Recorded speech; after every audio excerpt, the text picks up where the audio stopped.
di Istana Buckingham, sebuah surat rahasia akhirnya terungkap.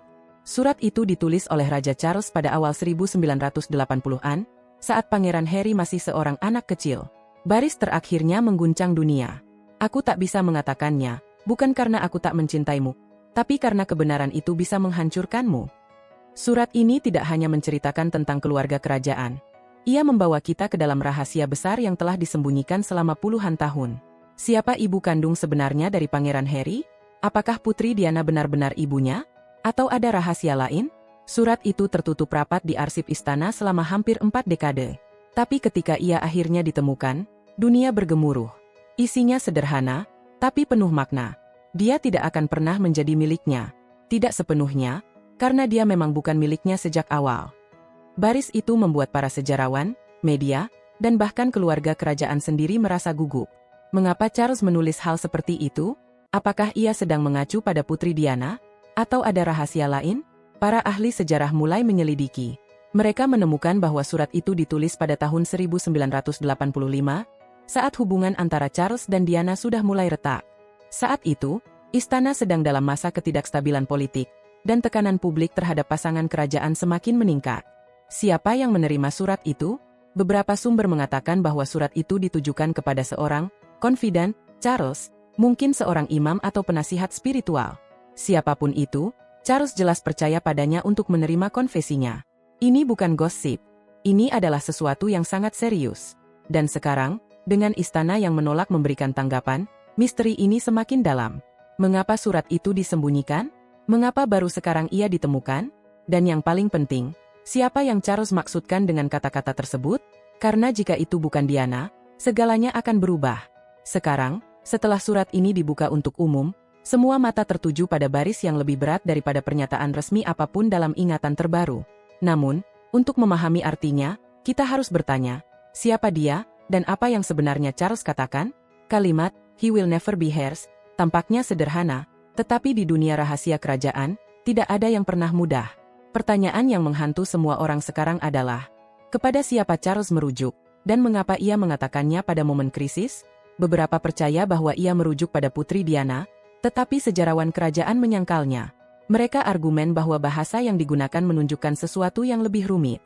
Bisa jadi ia merujuk pada seorang surrogate, pihak ketiga rahasia, atau bahkan seorang ibu biologis yang tidak pernah diketahui publik.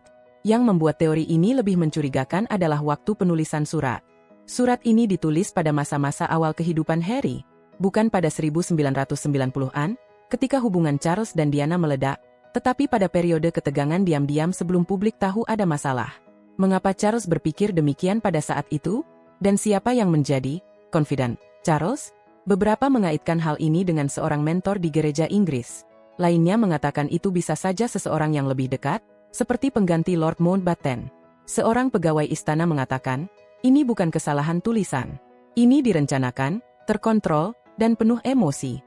Kalimat ini sekarang membuat sejarawan menulis ulang kronologi, mempertanyakan dinamika keluarga, dan bertanya-tanya, apakah ini pengakuan awal tentang sesuatu yang jauh lebih besar daripada yang pernah kita bayangkan? Namun, ada satu teori yang tidak bisa hilang begitu saja. Teori tentang surrogate kembali ke permukaan. Untuk bertahun-tahun, ide bahwa Harry lahir melalui seorang surrogate hanya diucapkan di sudut-sudut istana, tetapi jarang diambil serius. Hingga sekarang, dengan kata-kata dalam surat ini, segalanya berubah. Tiba-tiba, sesuatu yang dahulu mustahil tidak hanya masuk akal, tetapi juga cocok dengan banyak detail. Pada awal 1980-an, Diana sering dirawat di rumah sakit dengan alasan yang kabur. Secara resmi, ia sakit stres atau masalah kesehatan pribadi. Tetapi sumber internal sekarang mengatakan ada pembicaraan tentang masalah kesuburan, percakapan pelan-pelan antara dokter dan penasihat istana. Jika Charles dan Diana sudah menjalani hubungan yang tegang pada waktu itu, dan seorang pewaris tahta dibutuhkan secara publik, apakah monarki Inggris menggunakan seorang surrogate di balik pintu tertutup? Istana memiliki kekuatan dan motivasi. Yang dibutuhkan hanyalah kerahasiaan. Kata-kata Charles, "not hers to begin with," terdengar berbeda ketika kita berpikir tentang seorang surrogate. Diana mungkin diminta untuk membesarkan anak itu sebagai anaknya sendiri, tanpa ikatan biologis. Itu dapat menjelaskan isi surat. Itu dapat menjelaskan keheningan. Ahli kerajaan sekarang mengatakan bahwa teori ini bukan lagi spekulasi. Ia bisa menjelaskan jarak, emosi, bahkan rasa putus asa seumur hidup yang dialami Harry. Jika ini benar, maka monarki tidak hanya menyimpan rahasia. Ia membangun warisan atas dasar rahasia itu. Dan jika itu benar, jika Diana bukan ibu biologis Harry, apa artinya bagi wanita yang kita kenal selama ini? Apakah ia bagian dari rahasia itu, atau pelindungnya? Ketidakaktifan Diana mungkin bukan kebetulan. Ia mungkin merupakan inti dari semuanya. Prinses Diana dikenal karena cintanya, belas kasihnya, dan dedikasinya yang kuat terhadap kedua putranya. Tetapi ketika berkaitan dengan Harry, cintanya itu mengajukan pertanyaan emosional. Apakah ia ibu biologisnya, atau pelindung yang dipilih? Perbedaan ini mengubah segalanya. Selama hidupnya, Diana sering menyebutkan frasa-frasa emosional yang samar dalam surat-surat dan wawancara. Dalam satu catatan, ia menulis, "Saya khawatir terus-menerus tentang masa depannya, tentang menjaganya aman dari mereka."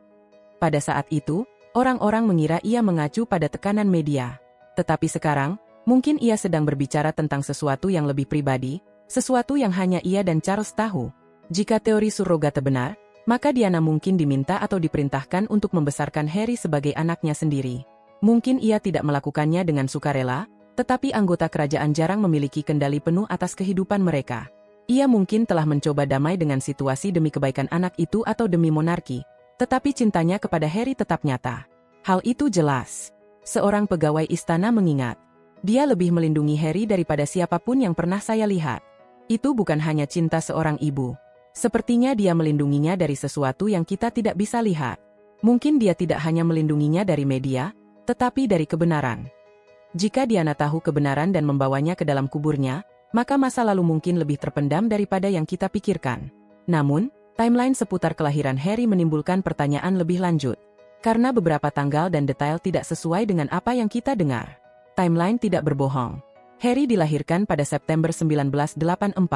Pada saat itu, publik melihat Diana dan Charles sebagai pasangan kerajaan muda, tersenyum, mengibarkan tangan, dan menjalankan tugas mereka. Tetapi di balik layar, retakan sudah mulai terbentuk. Dan sekarang, timeline ini sedang diperiksa secara mendalam. Beberapa pengamat kerajaan telah menyoroti celah-celah yang mencurigakan dalam rekaman publik. Pada awal 1984, Diana mengalami kunjungan rumah sakit yang tiba-tiba dan tidak dilaporkan. Tidak ada foto, tidak ada penjelasan publik. Ketika ditanya, ajudan istana mengatakan bahwa ia sakit, tetapi mereka tidak mengatakan jenis sakit apa. Kemudian ada pertanyaan tentang James Hewitt. Selama bertahun-tahun, ia diduga sebagai ayah Harry, tetapi Hewitt selalu membantah, menegaskan bahwa ia bertemu Diana setelah Harry lahir. Mungkin itu benar. Dan sebenarnya, itu mendukung cerita rahasia yang lebih tersembunyi bahwa asal-usul Harry tidak melibatkan Hewitt sama sekali. Mungkin ini bukan tentang ayah, tetapi tentang ibu. Sekarang, beberapa arsip kerajaan dari tahun 1980-an sedang diperiksa kembali. Ada laporan diam-diam bahwa beberapa dokumen telah diganti atau diberi tanggal ulang pada waktu kelahiran Harry. Seorang mantan ajudan mengatakan, "Kami selalu mengikuti protokol kecuali diberi instruksi lain."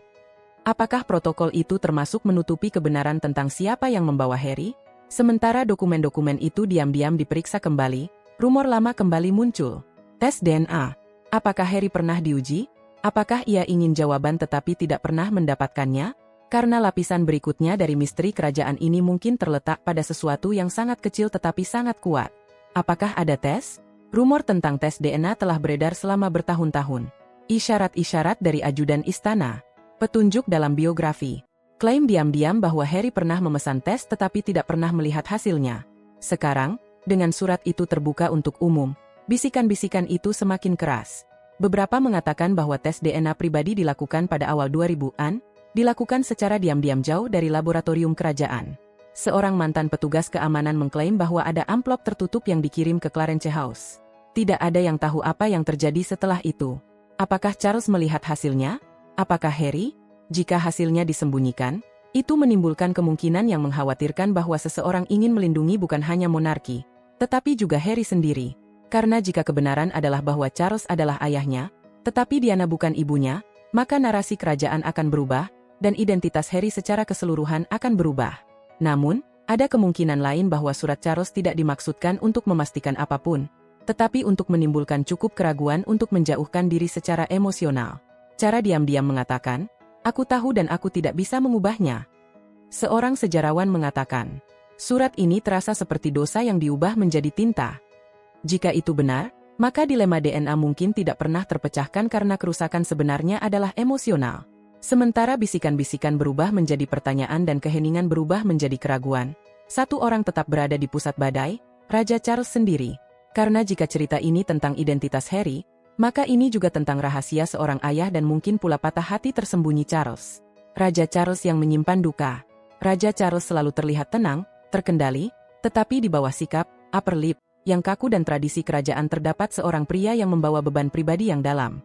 Surat yang sekarang terungkap bukan hanya catatan sejarah. Ini mungkin pandangan terbuka tentang ketegangan pribadi Charles yang pernah kita lihat. Baca kalimat itu lagi. Bukan dengan curiga, tetapi dengan sedih. Apakah itu bukan untuk menyakiti, tetapi untuk mengakui? Apakah itu Charles mencoba mengekspresikan sesuatu yang ia pertaruhkan selama bertahun-tahun? Banyak orang yang dekat dengan keluarga kerajaan telah mencatat bahwa hubungan Charles dengan Harry selalu tegang. Acara-acara publik menunjukkan formalitas, tetapi sedikit hangat, dan nada dinginnya menjadi lebih jelas seiring Harry bertambah dewasa. Beberapa menganggapnya sebagai perbedaan generasi. Tetapi orang dalam melihat sesuatu yang lain. Penghindaran emosional. Seorang mantan ajudan istana merefleksikan. Charles tampaknya tidak tahu bagaimana cara menjangkau Harry secara emosional. Seperti ia ingin melakukannya, tetapi tidak tahu apakah ia boleh melakukannya. Jika Charles tahu bahwa Diana bukan ibu biologis Harry, maka tembok emosional itu mungkin menjadi cara ia beradaptasi, cara ia berduka, cara menjaga jarak dari sesuatu yang ia tidak bisa katakan secara terbuka. Dan sekarang, sebagai raja, Charles berdiri di bawah sorotan yang lebih terang daripada sebelumnya. Tapi apa jika mahkota bukanlah beban terberat di pundaknya? Apakah itu rahasia itu, duka diam-diam yang telah bertahan selama dekade? Namun, Charles bukan satu-satunya yang merasakan beban misteri ini. Karena sejak awal, Harry telah menunjukkan tanda-tanda bahwa ia merasa ada sesuatu yang berbeda. Bahkan sebelum memoarnya, sebelum berita-berita, bahkan sebelum Meghan, ada seorang anak yang mencari sesuatu yang tidak ada yang bisa namai sampai sekarang. Perasaan seumur hidup Harry tentang perasaan berbeda. Ia adalah Spare. Itulah cara Harry menggambarkannya. Tapi apa jika gelar itu bukan hanya tentang hierarki kerajaan, tetapi juga tentang identitas? Dari masa kanak-kanak hingga dewasa, Harry selalu tampak hidup di bayang-bayang sesuatu yang tidak terdefinisikan. Sekarang potongan-potongnya mungkin akhirnya terhubung. Dalam memoarnya, Harry menggambarkan isolasi, perasaan asing, bahkan di rumahnya sendiri. Tidak hanya di media, tetapi dalam acara keluarga, dalam tur kerajaan, dan dalam momen pribadi yang seharusnya hangat. Seorang teman keluarga pernah berkata, dia tertawa paling keras, tetapi juga tampak paling sendirian. Guru-guru mengingat Harry bertanya hal-hal yang tidak ditanyakan anak-anak lain. Tidak hanya tentang dunia, tetapi tentang dirinya sendiri. Dari mana aku berasal? Mengapa aku merasa begitu terpisah? Pada saat itu, terdengar seperti kebingungan remaja. Tetapi sekarang, terdengar seperti permintaan diam-diam untuk kebenaran. Lalu datanglah Meghan. Ia tidak hanya jatuh cinta pada Harry. Ia mendengarkan. Teman-temannya mengatakan Meghan mendorong Harry untuk mencari jawaban, bahkan jika itu berarti menghadapi konsekuensi besar. Ia selalu mencari, katanya kepada teman dekat. Sekarang ia ingin jawaban yang lebih dalam daripada garis keturunan. Apakah perasaan seumur hidupnya tentang berbeda, terputus, berasal dari sesuatu yang biologis? Jika Harry dibesarkan oleh seorang ibu yang bukan ibunya sendiri dan merasa sesuatu hilang selama hidupnya, maka penderitaan yang kita lihat bukanlah pemberontakan. Itu adalah insting.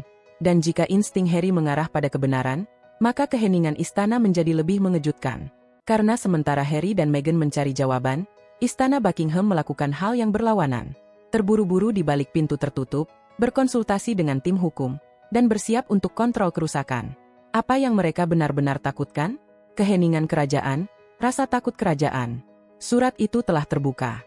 Timeline sedang terurai, dan pertanyaan Harry semakin keras. Tetapi di dalam istana Buckingham, keheningan mutlak. Tidak ada pernyataan, tidak ada klarifikasi, hanya koridor-koridor sunyi, pertemuan tegang, dan panik yang semakin meningkat. Di balik keheningan itu, sumber dalam mengatakan bahwa ada rasa takut. Mengapa? Karena ini bukan hanya tentang satu surat. Ini tentang apa yang mungkin masih ada di luar sana. Sumber kerajaan mengonfirmasi bahwa tim krisis pribadi telah diaktifkan kembali, mirip dengan yang digunakan selama wawancara Oprah dengan Meghan dan Harry. Tugas mereka kali ini, mengendalikan bocoran, membatasi dampak, dan menemukan dokumen asli. Ada bisikan bahwa lebih banyak surat ada, mungkin dikirimkan kepada Diana, William, atau bahkan kepada Harry sendiri. Jika satu dokumen tambahan muncul, Itu bisa menjadi bencana, tidak hanya secara emosional, tetapi juga secara hukum. Gelar-gelar, warisan, dan hukum suksesi kerajaan bisa dipertanyakan. Tim hukum dilaporkan sedang meninjau kemampuan mahkota untuk menekan dokumen di bawah undang-undang rahasia resmi. Media Inggris dilaporkan sudah merasa tekanan untuk tidak menerbitkan informasi baru. Tetapi outlet-outlet asing, penyelidik independen, dan tabloid internasional tidak terikat oleh aturan yang sama, dan kebenaran mulai bocor. Meskipun begitu, seorang ajudan kerajaan baru-baru ini mengatakan secara off-record, mereka tidak khawatir tentang kebenaran. Mereka khawatir kehilangan kendali atas kebenaran. Dan kebenaran itu mungkin lebih besar, lebih gelap, dan lebih merusak daripada yang siapapun harapkan. Karena ini bukan lagi tentang Harry saja. Ini tentang masa depan monarki itu sendiri. Dan masa depan itu mungkin bergantung pada satu orang yang berdiri di antara masa lalu dan mahkota, Pangeran William. Apakah ia diberitahu kebenaran? Apakah ia menyimpannya selama bertahun-tahun? Karena jika ia tahu dan tetap diam, ini bukan lagi rahasia keluarga. Ini adalah pengkhianatan yang bisa memecah mereka selamanya. Tekanan untuk mengetahui. Pangeran William, pewaris tahta, wajah kerajaan modern, yang sejak lahir diasah untuk memimpin. Tetapi setelah surat ini terungkap, keheningannya mulai menimbulkan keraguan dan keraguan. Karena jika rahasia ini diketahui di istana, maka William mungkin telah mengetahuinya sejak lama. Hubungan antara William dan Harry selalu rumit. Saudara-saudara, ya, tetapi sering jauh, melindungi tetapi terbatas. Selama bertahun-tahun, Harry mengisyaratkan bahwa William selalu mengikuti skrip. Apakah skrip itu termasuk rahasia tentang kelahiran Harry? Dan jika iya, sejak kapan William menyimpannya? Sumber-sumber dekat istana mengatakan Charles mungkin telah mengungkapkan rahasia itu kepada William saat ia dewasa, mungkin sekitar waktu Harry mulai memprotes tugas-tugas kerajaan. Seorang insider mengungkapkan bahwa ada percakapan antara ayah dan putra sulung, percakapan yang serius. Dan setelah itu, William berubah. Ia menjadi lebih dingin, lebih waspada. Jika William memang tahu, mengapa ia tidak mengatakan kepada Harry? Setia kepada mahkota, takut akan dampaknya, atau apakah ia percaya bahwa melindungi monarki lebih penting daripada melindungi kebenaran saudaranya? Sekarang, dengan surat ini terbuka untuk umum, keheningan William bisa dianggap sebagai pengkhianatan, bukan hanya terhadap Harry, tetapi juga terhadap persahabatan mereka sebagai saudara. Namun, sementara William tetap diam di London, badai sedang berkumpul di Atlantik.